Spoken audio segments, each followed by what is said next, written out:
Hello, boys and girls. So, since I do not have Edward Tulane with me at this moment, and I will continue to read the story to you, I figured tonight I would still read you one of my favorite rabbit's tales.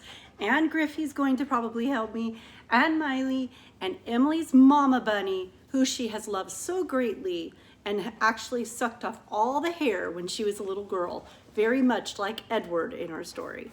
But for tonight, I'm going to read you the tale of Peter Rabbit.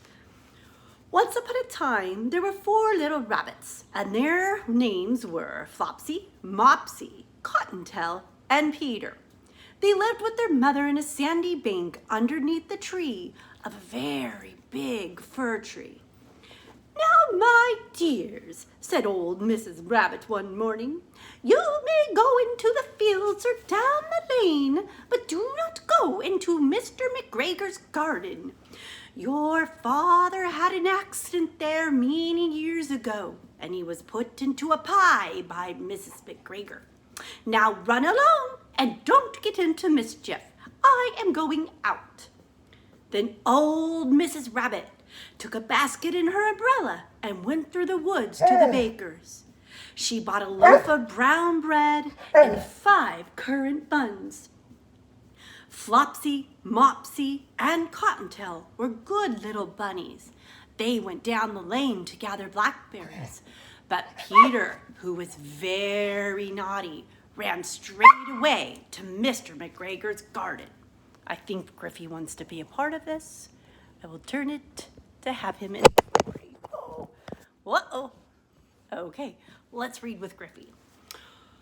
But Peter, who is very naughty, ran straight to Mr. McGregor's garden and squeezed under the gate. You cannot have Mama Bunny. First, he ate some lettuce and some French beans, and then ate some radishes. And then, rather feeling sick, he went to look for some parsley. But round the end of a cucumber patch, whom would he meet but Mr. McGregor? As you can see, Griffey's also trying to eat a rabbit. Mr. McGregor was on his hands and knees planting young cabbages, but he jumped up and ran after Peter, waving a rake and calling out, "Stop, you thief!" Peter was most dreadfully frightened, and he rushed all over the garden, for he had forgotten his way back to the gate. He lost one of his shoes among the cabbages and the other shoe amongst the potatoes. After losing them, he ran on 4 legs and went faster, so that I think he might have gotten away altogether if he did not get caught into a net. And he got caught by his large buttons that were in his jacket, tying him into the net. And it was a blue jacket with brass buttons, quite new.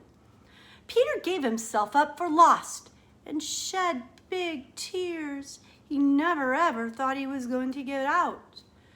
But his sobs and his cries were heard from some friendly birds who flew to get him. Mr. McGregor came up with a rake, which he intended to get Peter with, but Peter wriggled out just in time, leaving his jacket behind, and rushed into the tool shed to hide. It would have been a beautiful thing to hide in if it did not have too much water in it. Mr. McGregor was quite sure that Peter was somewhere in the tool shed, perhaps hidden underneath the flower pot. He began to turn them over carefully, looking under each. Then Peter, with all the water in the can, started sneezing, "Ker-choo!" and tried to put his foot. Then Mr. McGregor tried to get Rabbit, who jumped out of the window. The window was too small for Mr. McGregor, and he was tired of running after Peter, so he went back to his house. Peter sat down to rest. He was out of breath, trembling with fright, and he had not the least idea which way to go. He was lost. Also, he was very wet from sitting in the can. After a time, he began to wander about, lippity-lip, lippity-lip, looking around. He found a door in the hall, but it was locked, and there were no room for a fat little rabbit to squeeze. An old mouse was running in out from the doorstep, carrying peas and beans. Peter asked her which way to the gate, but she had such a large pea in her mouth she could not answer. She only shook her head, and Peter began to cry. He was without his coat. He was lost. Then he tried to find his way across the garden, but he became more and more puzzled. Remember, puzzled means confused. Presently, do you remember that word from earlier? Presently, he came to a pond where Mr. McGregor filled his water cans. A white cat was staring at some goldfish. She sat very, very still, and now, then the tip of her tail twitched as if it were alive. Peter thought it was best to go on his way without speaking to her. He heard about cats from his cousin, little Bunny Benjamin. He went back towards the tool shed, but suddenly, quite close to him, he heard the scratch of a rake. Scratch, scratch, scratch, scratch, scratch, scratch. Peter scuttered underneath the bushes, but nothing happened. He came out. He climbed up into the wheelbarrow. He peeped over. The first thing he saw was Mr. McGregor hoeing his onions. His back was turned away from Peter and away from the gate. Peter got very quietly off the wheelbarrow. Yes, he did, Griffey. And started running as fast as he could along a straight walk behind some currant bushes. Currants are a type of berry. Mr. McGregor caught sight of him at the corner, but Peter did not care. He slipped underneath the gate and was safe at last outside the garden. I think Griffey wants to be a part of our story again. Here he is. I'll move over to hear him. Griffey. Oh, maybe not. Mr. McGregor caught sight of him in the corner. He actually wants Mama Bunny. But Peter did not care. He slipped underneath the gate and was safe at last outside of the garden. Yes, he was. Mr. McGregor hung up the little jacket and the shoes for the scarecrow to frighten the blackbirds. I guess we gotta move again. Huh, Griffey?